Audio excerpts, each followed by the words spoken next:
Another boycott, and this time it's cookies. Watch out, Oreos. This is the focus group.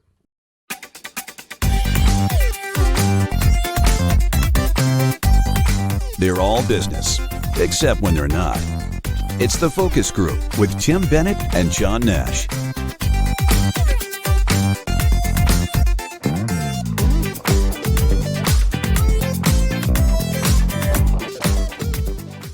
Welcome to the focus group. John Nash here with my good friend and co-host, Mr. Tim Bennett.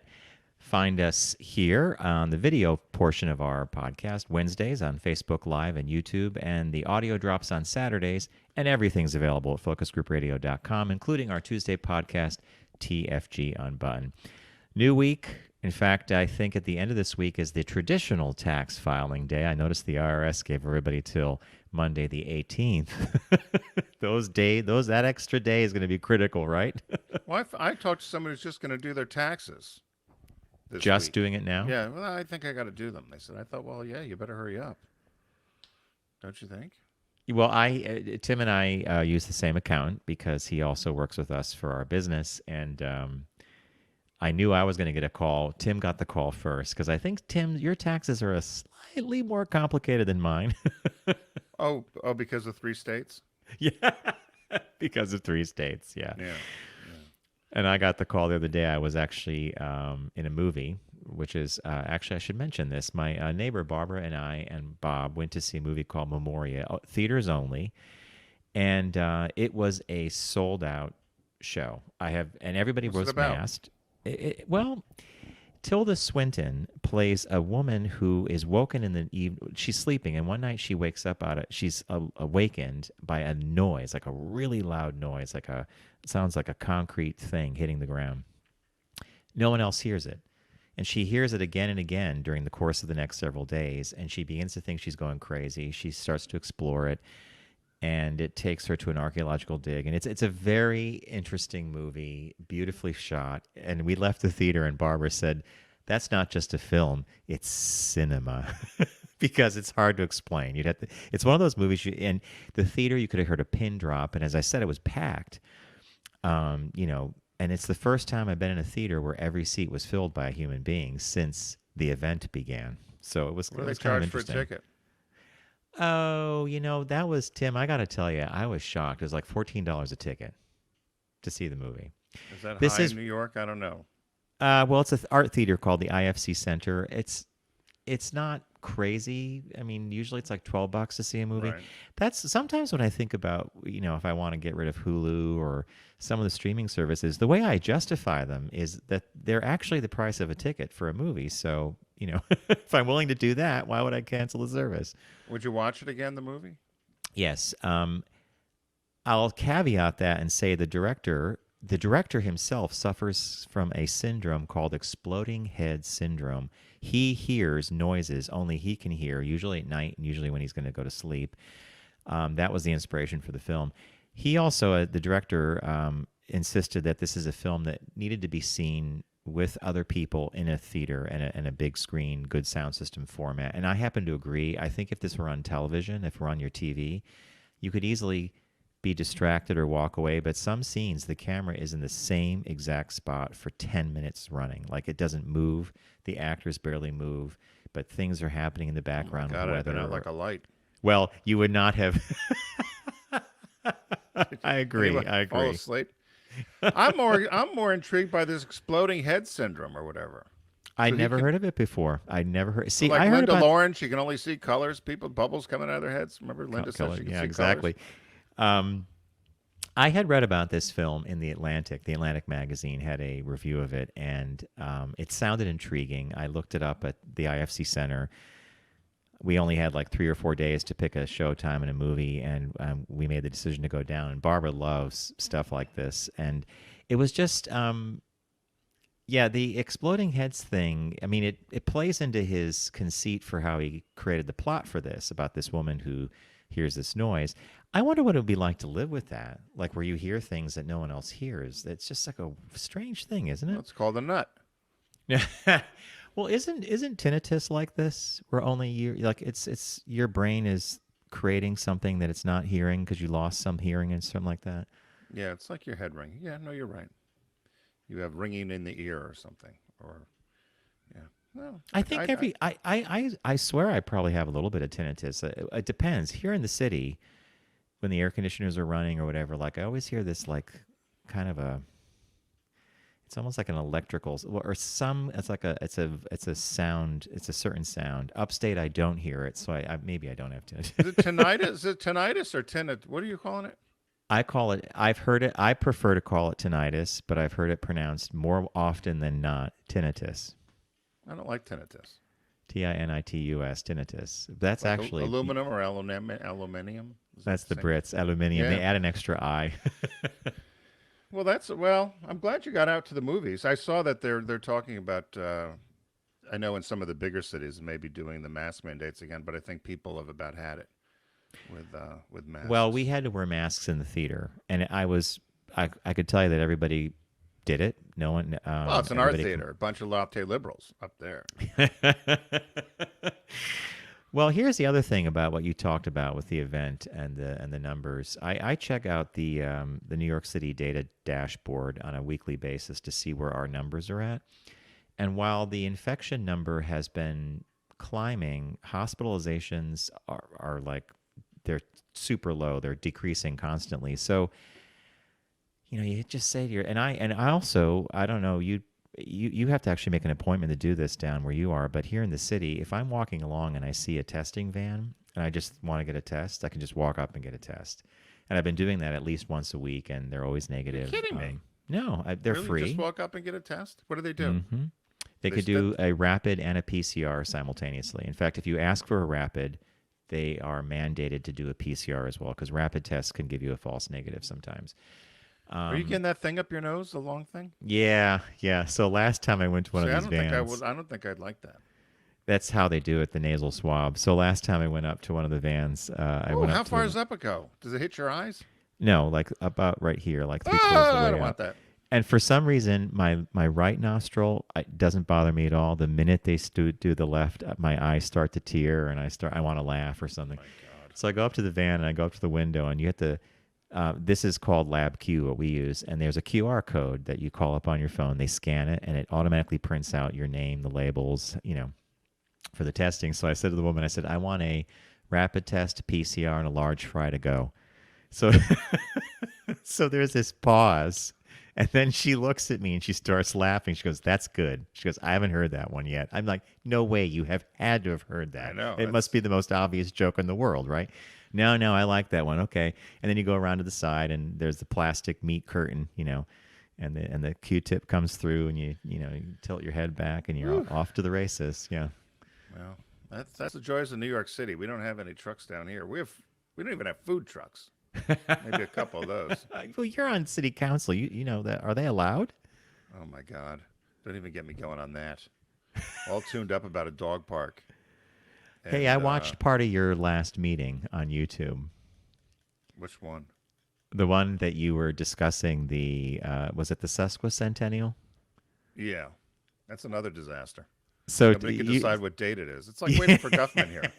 so I Is it you had told 1873? Is it 1891? Is it 1893? Is it 1881? And the museum's fighting with the local historian, and the kid who ordered the flags got a different date. I mean, you've never seen such a thing. so Tim had told me about this that he has now resumed going to City Hall to be for these meetings to be live, and I called up the YouTube thing, and you were at the as the camera faced the front of the room, you were all the way to the left. And was that Patrick? Is Patrick on City Council? Yeah, now I think I'm sitting in the wrong place. I was under the understanding I should be on the far right. So when I got there and they had my name tag there, I said, I think I'm in the wrong place. It's based on seniority. So the two recently elected people are on the far ends. And then as the years progress, you get moved closer to the mayor and the city manager. This is like some kind of sorority thing with black balls Uh-huh. and white balls, and you're yeah. in, you're out. So I thought I was supposed to be on the other side, but no, I was put on the side where you saw me, which is okay because there's a door there too. I can get out quick. So the other side doesn't have a door. Wait, this seniority thing, like the longer you serve, the closer you are to the mayor. mayor, I mean, yeah. it sounds like you're going to get a certain prize at a certain time, right? Well, it's just you understand. I've never seen a small what's the word I'm looking for? My experience here, you could understand why things don't get done in government, whether it's local or it's state or it's federal. Things just go slow. Logic rarely plays into any sort of decision. There's so many constituents, and this is the way it's been done. I asked a simple question about outdoor dining. They have this arbitrary number of 750 square feet. I said, where did that come from? Nobody knows. You mean someone just pulled that out of their butt and said, Well, it's always just been there, right? But okay. so there must have been a reason, though. Somebody had decided 750 square feet for outdoor dining was the maximum for some reason. Other than, well, it's always worked. It's always worked for us, so we'll just leave it. The one there was one part of the meeting I skipped around because I was just looking for that one Oh moment. my God, John, it's like watching paint dry. Well, there was someone came up and they were talking about something, and you actually are you practice what you practiced in corporate America. You're very quiet.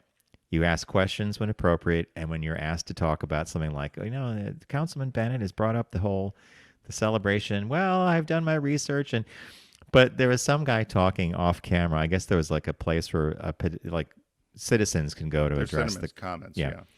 So you're just sitting there and you're looking through your notes, and I'm just thinking, oh, I've seen that look. He's absorbing and he's paying attention, but he wants this to move along. Well, I got in trouble the very first meeting. I was making faces, and so did you really? Yeah, I learned that the same way. I'm in a different league. I'm on our co-op board here, which is different. I meet once a month with fellow shareholders, and I've learned with the Zoom thing that I actually do make a lot of faces, and now I'm learning how to be a little more stone-faced or neutral, right? Or ignore things. I don't read any of the stuff in the papers or anymore, because there's the dog park thing. As I said, it's very controversial. So I've just I don't know what's going to go. Why is it controversial? A lot of towns and cities have them, right? John. Yeah. I can't even begin to tell you so yes, lots of places have dog parks and lots of people travel with their pets now and travel with their dogs. But as resort areas, there's problems because you introduce new dogs into the playpen each time, and then there becomes liability issues, and you can't bring kids in, and nobody picks up after them, and a lot of times it's visitors, and they don't treat it the same way a resident would, and then it unfolds from there. Like an origami swan. So you could understand. So anyway. Well, on that note, why don't we do this? What caught your eye? Here's what Tim and John found. So I was, some weeks I find lots of things, and other weeks it's for whatever reason. It's a desert. It's the Sahara. I'm with you. I can't find stuff. Yeah. Or the stuff I find is just, sometimes the articles are too long. You can't go into them. But this one I did notice, and I never knew why. And I don't know if you knew why. So the headline is, what does the yellow cap on Coca-Cola bottles mean? Now, do you know what it means? A few weeks ago, you did a caught your eye on the color of the tags that are on bread bags and baked goods. Right. Am I to assume this is sort of like that? Like this is some kind of inventory thing where maybe the yellow cap is every 1,000 bottles or something? Well, that would be now if you were interviewing at Google, that would be if they ask you the question, why are there yellow caps on Coca-Cola bottles, you could say, well, and that's a perfect answer. It's wrong, but it's the perfect answer. Right? So you have to use logic. So that would be the logic. However, I was reading further. So it says, when it comes to soft drinks, different brands and flavors are easy to identify. So for instance, Coke bottles always we know Coca-Cola is red. Yeah. And Pepsi's known as blue, right? When you do the two of them. And they always have the red caps. But so they said, chances are if you think of a bottle of Coca-Cola, you always think of the caps having the same color. But you will, in the springtime, start to see the color yellow on bottles of Coca-Cola in certain parts of the country, or certain grocery stores will carry it. So a bottle of Coke or Diet Coke with a yellow cap is special because it symbolizes that particular bottle is kosher for Passover. That one bottle with the yellow cap? Well, so here, if you're watching on the video, there's only one there, but there's also lots in the store that would have. In other words, I looked at the grocery store here, and there's almost all of them have yellow caps. That one they just had pointed it out, I think, as a picture just Okay. to show All the right. difference. But so they said that. So it symbolizes that this bottle is kosher for Passover, which means it can be consumed during the Passover or Jewish holiday, which is coming up this week, I believe, on Friday. It says during the time, many observant Jewish people don't consume leavened foods or foods that are made with rye, spelt, oats, wheat, or barley. And so they have the temporary dietary restrictions and will substitute matzah. I love matzah. Yeah, I actually do too. But I remember as a little kid, we used to get all the time, and mother would get Love it. excited when. Yeah. But so they say ordinarily Coke is part of the kosher diet because it isn't made with animal products. However, two of the main ingredients are high fructose corn syrup and alpha amylase, which is made from barley. So that can't be consumed during Passover. So during the spring, Coca-Cola rolls out these yellow capped bottles that contain Coca-Cola that's made with cane sugar. And everybody says they taste much better, particularly in lots of places around the world. They won't use the high fructose corn syrup or whatever. They'll use sugar. And some people will say that Coca-Cola tastes better. And so if you're a fan of Coke, I don't drink soda anymore, You and I are but off the I'm bandwagon. tempted. Yeah. But I'm tempted to get this when The I see yellow it now cap. with the yellow cap, just to taste it to see if it tastes better. And then so under the article, then it gave a few other it gave a few other facts about Coca-Cola, which I thought were interesting. So it came out 1870 or 1886, and the iconic Coca-Cola script was just based on Frank Robinson's handwriting, who was the bookkeeper for Coca-Cola at the pharmacy at the time. The Coca-Cola invented the six-pack as a way to buy multiple bottles at a time in 1923. So that was the first time six-packs were ever invented. We would never know the exact recipe. Everybody knows that. It was the first soda to go to outer space, John. Seriously? Yep. Astronauts on the Challenger drank it in 1985. Coke was the first product to be featured on Time magazine cover. And let's see, some things about they were the first commercial sponsor of the Olympic Games. The first cans of Coke appeared in 1955. And a question for you, which would be on Tim's list if we ever did it. What do you think's the top consuming country of Coke? Now, it didn't say per capita. It said top consuming. Top consuming country for Coca-Cola. Yeah, the country that drinks the most Coca-Cola. Any guesses? I want to say, I don't think it's the U.S. Could it possibly be like Brazil? You're close. Mexico? Mexico. Wow. Okay. That's Yeah. surprising, actually. I was surprised too. I was initially going to think maybe it was China, or maybe it was, but of course China probably ripped off, and they probably do something called, Loca Lola, or right. Chinese will have their own brand, Yeah. but yeah, I was trying to figure. I know. Then I thought Russia, but Russia was huge with Pepsi, Pepsi was the big one, yeah. or I thought the United States, for God's sakes, but no, Mexico. Mexico. Yeah, so that's what caught my eye this week. I like that one. And I, in the spirit of your experiment, I'm going to look for a yellow cap Coke Yeah. bottle today. I'm sure they're all over, particularly now since Passover's close. And, there's something about that sugar thing that rings true for me. I noticed on the cranberry juice that I get that the version I get has high fructose corn syrup. Right. I got rid of that and switched to a brand that was just the cranberries, just some cane sugar or something else. The taste is remarkably different. Yeah. No, I'll be curious about this. Yeah, If, I love it. What caught my eye is something subtly different. This past week, Twitter's stock went crazy because none other than Elon Musk, SpaceX Elon Musk was buying into Twitter, and he bought I think it was 9.5% of the company, or he owns 9.5% of the stock, and he was recently offered a position on the board. He was going to take it all the way up until the weekend, then he turned that down. But while he's back, he's on Twitter all the time, and he's asking questions of Twitter users, and he posed one over the weekend that was kind of interesting, and basically he had this idea. Yeah, so he says, Boy, he must have read our minds. yeah, so he take and Tim and I have been to the area in San Francisco where Twitter headquarters is. It's in like the Tim, was that the what would they call it, the Tenderloin area? Where are Union? Between that and Union Square, Yeah. the main drag there. So he poses this question, and the question was simply this: convert Twitter San Francisco headquarters to homeless shelter since no one shows up anyway.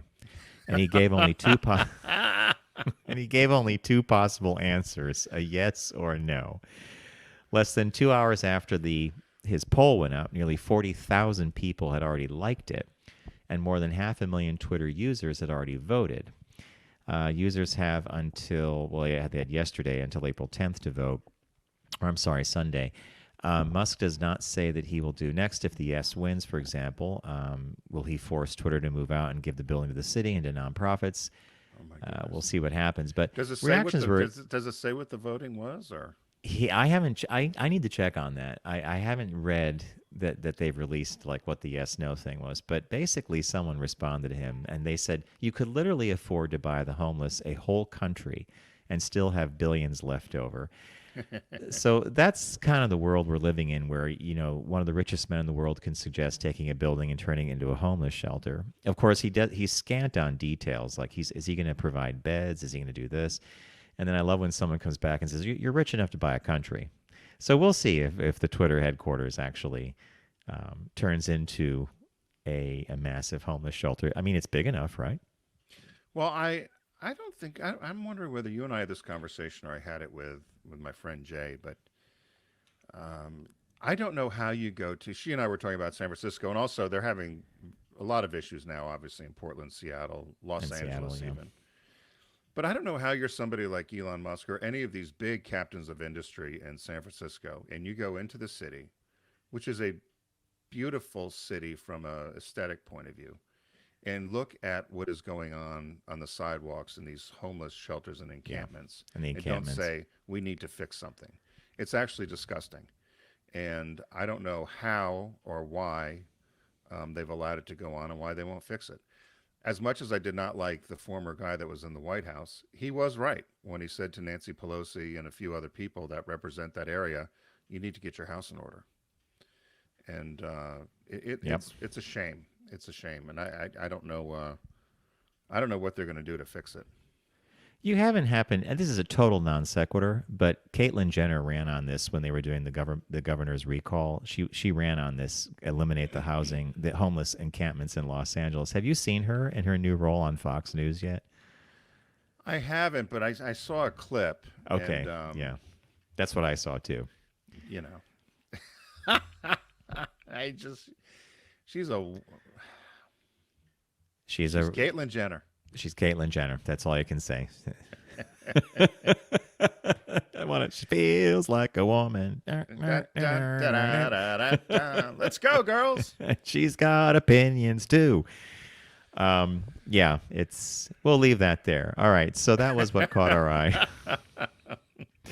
Not much As to say. many of you know, Deep Discount is a partner of ours here on the Focus Group, and we would love for you to shop at their site by going to ours, focusgroupradio.com, and clicking on the Deep Discount logo and start your shopping journey. They always have sales going on, but this week, one of the sales we'd like to highlight for you is the TV Complete Series sale.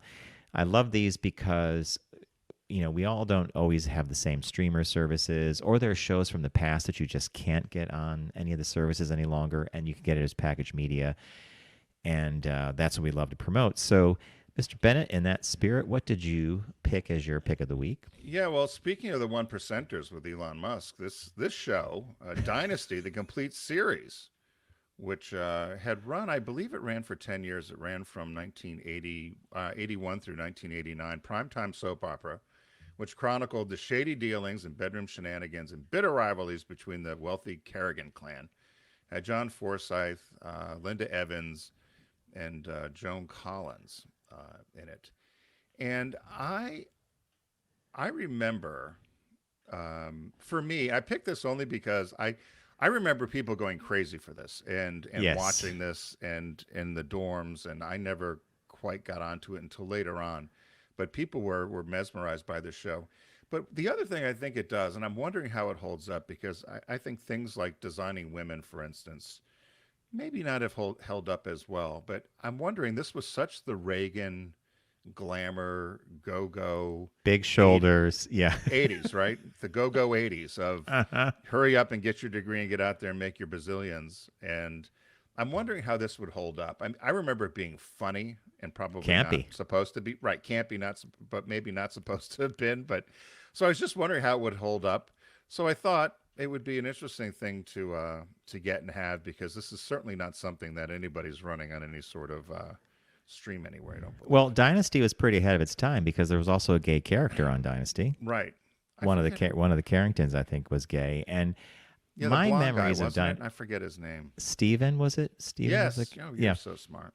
Yeah. One of my favorite things with Dynasty is my memories of a bar here in the city called Uncle Charlie's, which used to have Dynasty nights. And if you were at the bar, and Charlie's was like this watering hole. It was like Wall Streeters, artists, like everybody came there, and they had a fun time. And if they had the big screen up and it was Dynasty night, you were lucky if Alexis and Crystal had a cat fight. Yes.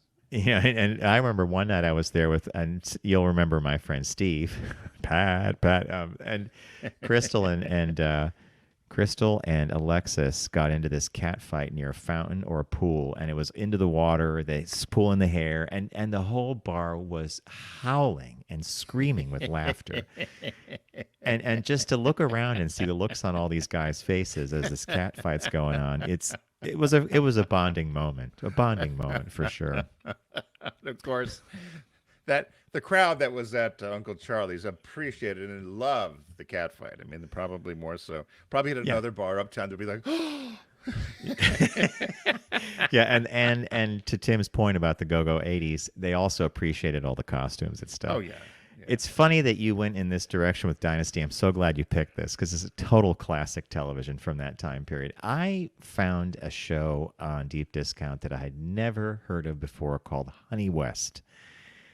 Okay, so Honey West.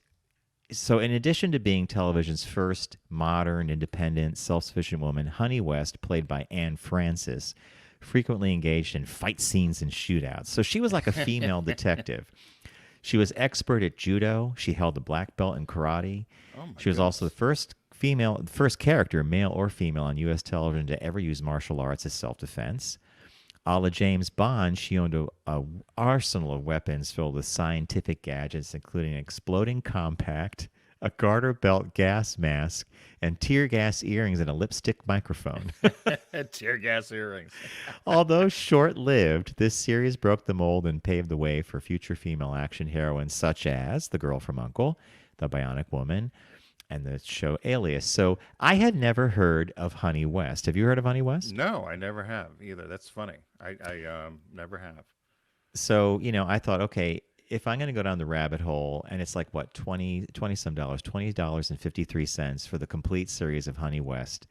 I think it's in black and white. I'm pretty sure it is. This would be one of those fun little time capsule things you buy, and it's Yeah. revelatory for what they do. Yeah, it says it came out original year in 1965, so it might be on the cusp, whether it's color or Color, black and white. Yeah. So, Like honey, I Hazel. think this appeals to us, Honey West. Honey West. And the release this week is Spider-Man: No Way Home. Now, a lot of Spider-Man movies. I've enjoyed some of them. This one I wanted to see, though, because this is Peter Parker as portrayed by Tom Holland. Doctor Strange is in this movie, which is played by Benedict Cumberbatch. The Green Goblin is making a return appearance, who is also played by William Dafoe, who played him in the original Tobey Maguire version of Spider-Man that I loved.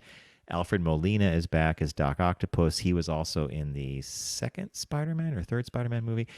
So this pulls together a lot of different. There's a lot of Zendayas in it as well. There's Marissa Tomei, Jon Favreau, and then there are some cameos that happen because he goes into this multiverse thing. But this got great reviews. Did really well at the box office because one of those big tentpole movies that came out, when Right. theaters started to be able to have guests again, or people go see movies again after the event.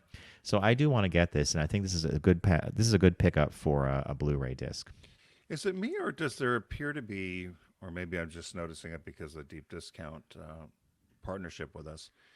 But are there more of these kind of superhero movies that seem to be Totally, released lately? you're Do you not think kidding. that's There's do you think that's because the people that are doing these now were our age and grew up with this, or is there something different culturally that's happening? No, you know what it is? These movies make tons of money. The Marvel universe, usually a Right. movie like this will make $1 billion. Wow. And then So right with global distribution, right? yeah, I think the Yeah. spreadsheet's doing the talking. Money talks.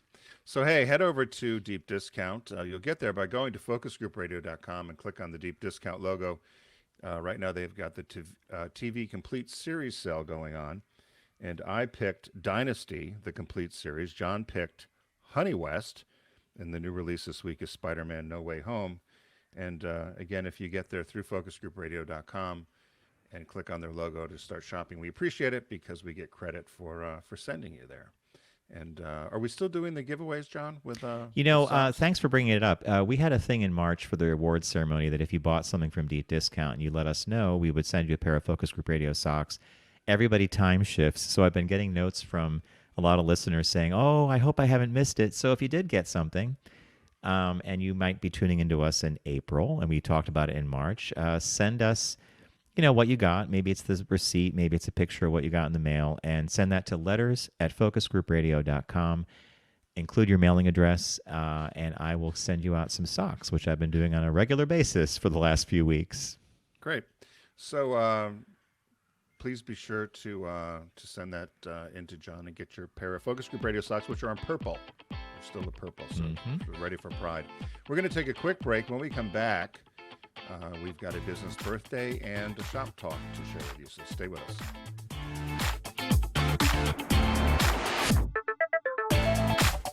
You're listening to The Focus Group with Tim and John. Learn more at focusgroupradio.com.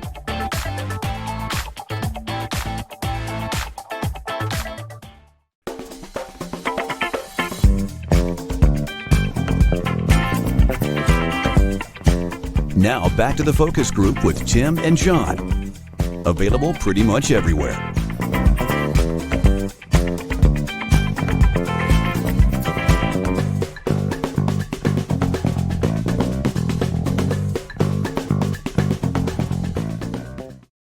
Welcome back to the Focus Group. John Nash with Tim Bennett. FocusGroupRadio.com is all you need to know about us and the show, and you'll learn about TFG Unbuttoned, our Tuesday podcast, as well as our partners and sponsors. So take a visit, FocusGroupRadio.com. Tim, without further ado, I think it's time to... Uh-oh, what did I do? There we go. Click the wrong thing. Well, It's that me happens. doing this, so I think it's time for the business birthday. Everyone does celebrity birthday greetings, but the Focus Group is the only show in the universe that celebrates business birthdays. That's right, we are. People need to understand that, right, John? Business birthday. Somebody could own that. Give us a call. Tryberry.co. Don't you think it should be a sponsored segment? It could be. Should be. It could, Used to and be. it should be. It Yeah. should be. Yeah. If Alfred, World Book Encyclopedia were still around, right? They'd be perfect. Britannica. well, the Googles could do this, or the Wikipedias, or any of the. Maybe we should call Elon Musk. So the business birthday today was one that I was wondering whether we did before, but I'm not sure. I don't we did. recognize this. Yeah. Born April 13th, 1899, Alfred Mosher Butts, Butts. He died just short of his 94th birthday, but he died at 93 on April 4th, 1993. He's an American architect and famous for inventing the board game Scrabble in 1938. So he was born, John, just the river up, just a little bit up from you in Poughkeepsie, New York, to Allison and Ari Mosher. His father was a lawyer. His mother was a high school teacher. He attended Poughkeepsie High School and then went off to the University of Pennsylvania and got a degree in architecture in 1924. He was also an amateur artist, and 6 of his drawings were acquired by the Metropolitan Museum of Art. I think I included one if you're watching on the You did. video. It's dark. It's that brown one, right? Yeah, yeah, and I was kind of, they were all like that. They were city scenes, and they almost looked to me to be those sort of Sepia plates. tone. Yep, exactly. But if you ever go to the Met, they said they have six of them there on display. So in the early 1930s, when he was working as an architect, he became unemployed and decided, this is funny, this is like you and I'm going to design a board game. So he went and he studied existing games and found out that games fell into three categories. There were either number games, such as dice and bingo, there were move games, like chess and checkers, and then there were word games, such as anagrams. So he decided he was going to utilize both chance and skill by combining the elements of anagrams and crossword puzzles, which were very popular at the time in the 20s, and develop this board game. So the gist of it was you would draw seven letters or seven lettered tiles from a pool, and then attempt to form words. So, but he said one of the keys to the game and the game's success was his analysis of the English language. So he would study the front page of the New York Times for several months, and he would calculate how frequently each letter was used. Can you imagine? Wow. So he would read the front page of the New York Times. He'd calculate how frequently each letter of the alphabet was used, and then he would use the letter's frequency to determine how many points or how each letter would be scored, and how many of those letters would be included in the game. So And the while more a letter was used, the lower its point value was? lower point value, but Yeah, okay. also the number of tiles. So, for instance, he said he only included in the whole set, he only included four S's because he didn't want people to have the ability to make words plural, and that would make the game too easy. So, even though S was a very popular letter um, in the English language when he did the calculations, he felt from the game's point of view that putting S's on things would make it too easy. So, he only has four S's in the whole game.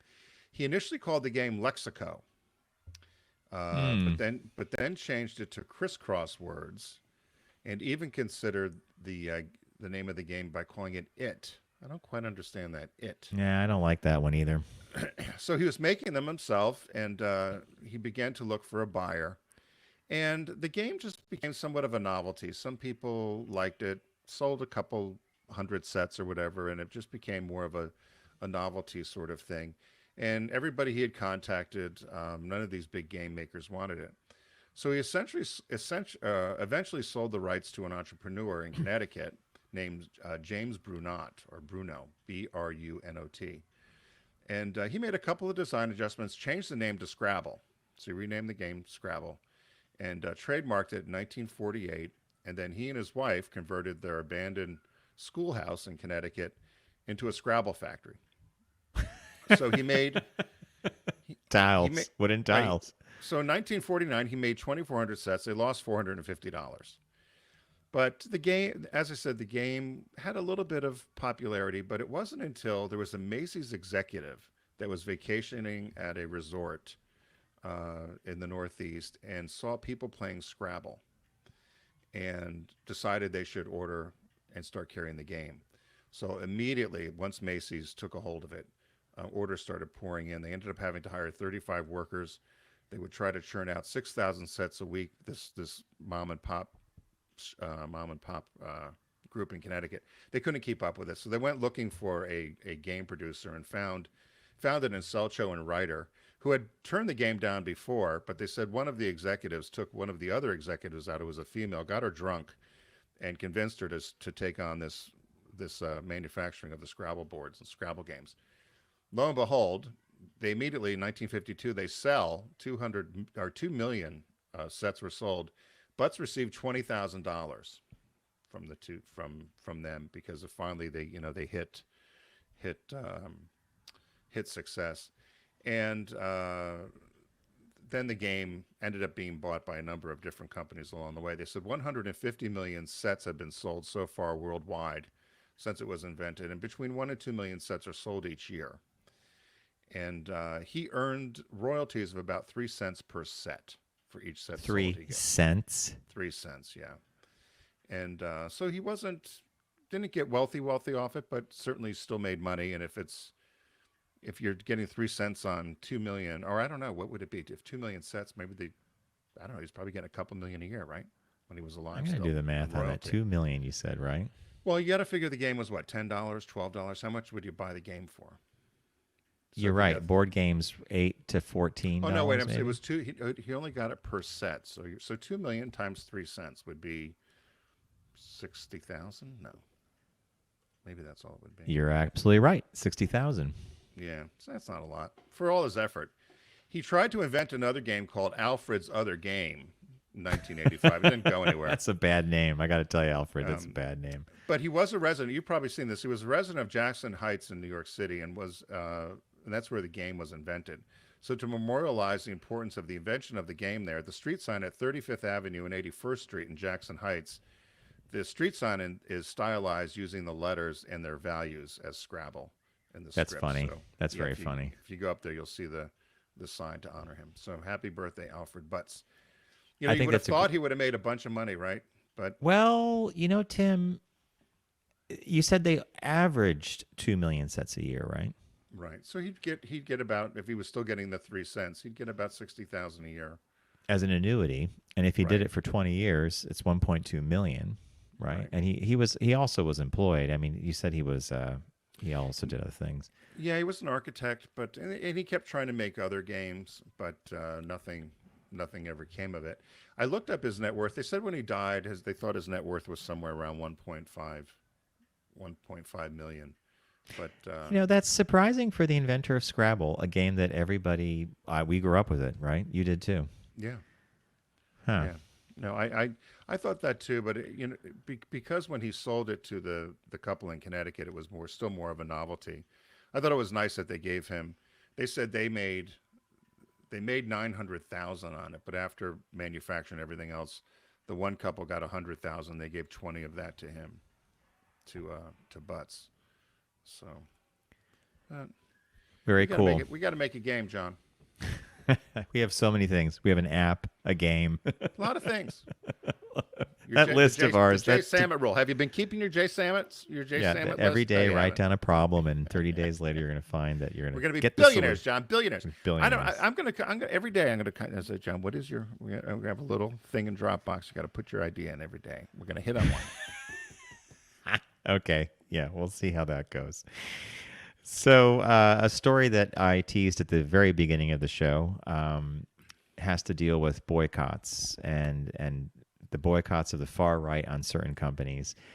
And the article that got me going on this was entitled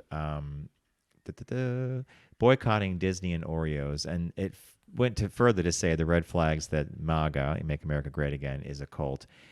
I don't know if they want to talk about that too much, but Tim and I were going to talk about the fact that these boycotts, I'm not really sure what they do. So it began with Oreo cookies, and some on the far right went crazy when Oreo actually created a short film called The Note, I think it was. And it was basically a story about a young man. Here it is, called The Note, and it was directed by Alice Wu. And it depicts a young Chinese-American man practicing a coming-out speech before a few close family members. Before the young man shares his truth with his grandmother, his mom slips him a note. She might be my mother, da, da, da, da, but you are my son. Da, da, da, da. So it's this beautiful little story of this guy dealing with the still huge complexities of coming out. That triggered the right, and they're like, we got to ban Oreo cookies or boycott them. Now, of course, Oreos is owned by a multinational corporation called Mondelez, and they're in every every store and every shelf. I mean, they're everywhere. There's hundreds of thousands of flavors.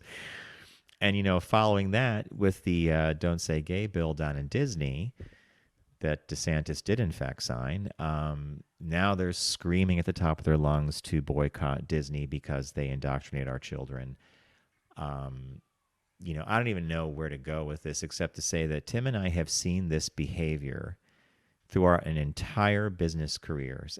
And since we've been in LGBTQ marketing for most of our careers, and we know other people who are as well, this was the right, the far right, or back then the extreme Christian right, whatever it could be. This was their way of expressing their dissatisfaction with corporate America for how dare they create something for some of their customers, like a movie about someone struggling to find the right way of coming out to his family.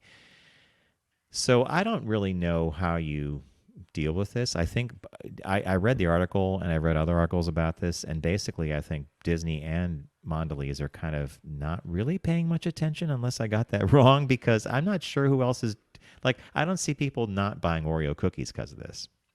Right, and then they said and the gist of this article too, I thought, also said that a boycott, you're hoping that there will be some sort of economic sanction against the company, but in Yeah, these cases, it's really more of association. They said they don't quite understand the ability of what these boycotts are supposed to do in terms of changing behavior. It's just let's boycott them. They yeah. don't understand what they're really doing or what the boycott is. And there was one line here that says the inability to understand how boycotts work was hilariously illustrated last week when Republican Ohio Senate candidate J.D. Vance tweeted that he intended to boycott Disney. The very next day, however, he gushed about how much he loves Star Wars, which is owned by Disney.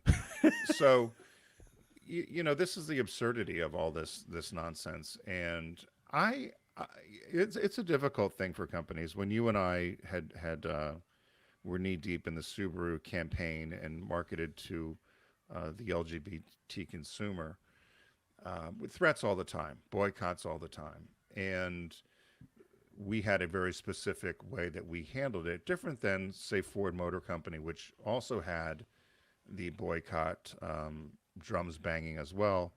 They were bigger and they were public, though, and that was the difference. As a private company, it's sometimes easier to just ignore, and or you acknowledge, but just keep doing what you're doing.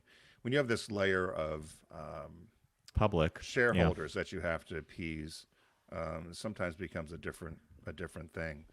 But yeah, I think boycotts have lost their teeth. I completely agree with you. This is all about outrage and rage in Right. general, just Yeah, rage. you're exact. That's a perfect word. Yeah. How dare you do this? How dare you do that? I'm gonna show my displeasure by not watching you one day and then letting my kids sit down and watch The Phantom Menace, which is, you're right, it's a Disney property now. I don't know that when you're a corporate executive how you manage this, because the article that Tim's referring to that we've been talking about goes on to say that these various and seemingly endless right-wing boycotts, and they put those in quotes, of the most ordinary parts of middle American life really aren't about political pressure, as much as Republicans say otherwise. But what it's about to this author was that, corporations are keenly aware of who their customers are, and the people that are engaging in the boycotts, as this article says, are an aging, shrinking minority. So you have the problem of a publicly traded company having to balance the consumers they have today, the consumers they know they're going to have tomorrow, because it's the generations are moving along, and then how do you even deal with this, this idea that if you do something, the outrage machine is going to suddenly like kick into high gear. And a lot of this stuff happens on Twitter, by the way, or Facebook. And I'm sure many of you listening are going to shake your head in agreement. Like, not all of us are paying attention to Twitter and Facebook. Like, Tim, do you pay attention to Twitter? No, you and I are bad about that. I think we even have a Twitter account, but We do, and we actually have a good number of followers. We haven't posted in a long time. Yeah, But I actually started scrolling through Twitter because a individual that Tim and I used to work with is choosing a new career. I always say it's a good day when you can make Tim laugh. Oh my gosh, John, you should give the address. People probably know him that are listening. Yeah, well, he's embarked on a journey of I'm not sure if it's discovery or what it is, but it involves a lot of nudity and sex, and apparently Twitter is like a cesspool for that. You can find anything you want on Twitter. Not so much on Instagram, but on Twitter. So I started scrolling recently, and the fact of the matter is it's a platform where people just say what they want to say. I don't know how carefully they construct their thoughts, how much they give it a thought before they hit the send button or the post button. And as a result of that, I think that you can easily misinterpret the the mood shifts of Twitter in such a way that you're thinking, oh my God, all these people are going to be boycotting my company. And then you really sit back and say, wait a minute. I just got the sales figures. Oreo's doing fine. Yeah. I will tell you what I am enjoying but I haven't participated in doing any of them. And I think it would be fun to do a couple, but I am enjoying TikTok. There's something about TikTok I find hilarious in some regards. And You know, I don't you're know if like you've- our friend Pat and Gary, and I've you heard looked this at from the other people TikTok? too. Yeah, Alex and Tyler out in Chicago, Yeah. to them, TikTok is what social media should be. It's fun. It's little videos of a cat doing something, or a mother and father and a dad doing some dance that they edit together, and it. There was one, you would love it because I think it was done years ago, but somebody posted it on TikTok. It's a cat named Pinky, and at the ASPCA, and the guy, the big kind of burly guy's there, and they're trying to adopt. You know, in the news when they do these, come adopt the pet of the week. Well, Pinky was having none of it, and Pinky gets wild, and they can't catch Pinky. He's on a leash, and it wraps around the guy's and then bites the guy right near the groin, and the guy starts screaming, "Jesus Christ!" You know, it is, to this day, it's so funny. But then you read the comments and someone says, you know, Pinky didn't see nighttime. And then someone writes, "Is Pinky still available? My mother-in-law is looking for a cat." You know, it's like, I mean, the comments are what's so great about some of this stuff. And there was one our friend Matt posted today, which was horrible, but I laughed out loud. An old lady had her shopping cart and she brought it down an escalator and tumbled over down the steps. And all these people just said, "Oh, rest in peace, Granny." Rest in, you know, I mean, so if you like people falling and doing stupid things, TikTok's for you. So it sounds like a version of the movie Jackass, right? And, you know, exactly, but in only like 10-second snippets. But I Yeah. think you would find it funny. I scroll through probably once or twice a day, just, you know, if I'm waiting for something or I'm stuck somewhere. But I do find humor in some of it. I'm going to take your It's, advice and do that because I find Twitter to be abysmally depressing. It's like Twitter's it's like the new a porn, doom like scroll. what you said. It's also the new kind of a place where I'm shocked about how rampant the porn is on Twitter. And what they allow shown. Right. I'm shocked. I mean, in some of these pictures you can smell it almost. Ugh. But anyway, There you go. So to wrap that piece up, we're not That's entirely sidebar. sure these boycotts do anything other than create a flare up in media for like a day, and then they're in the rearview mirror, and no one remembers they're supposed to be boycotting Disney when they sit their kids in front of the TV to watch Star Wars, or when they go to the store, they're like, "Well, was I supposed to not buy Oreo cookies?" You know, don't buy so- Starbucks. Don't. Yeah. You know, Crazy. Give me a latte. Yeah. So hey, thanks for joining us today. We appreciate those of you that tune in each week or catch us a few weeks later with time shifting, as everyone does. When you're there, please get a chance to either subscribe, like, or rate us, and because everyone likes to look at those numbers, and so we have to ask for them, right, Mr. Nash? You got it. And also, thanks to our friends at Deep Discount. As we mentioned, it's the TV Complete series sale going on. You get there by going through our site and click on the Deep Discount logo. I picked Dynasty, the complete series this week. John picked a series that we're both intrigued about called Honey West. Just the new- name. Well, Honey West. She married Mr. Moon. Her name would be Honey Moon, right? Yeah. So, and her Honey Delight would be a drag queen. I don't know. Honey Bee. Spider-Man: No Way Home is a new release this week. As I'm rambling, we hope you all have a great week. And as spring has finally sprung and the flowers are coming up around most of our country, let's hope the warm weather's on its way. Remember, don't text and drive, arrive alive. And we'll see you on our podcast, which is TFG Unplugged, next week. Take care.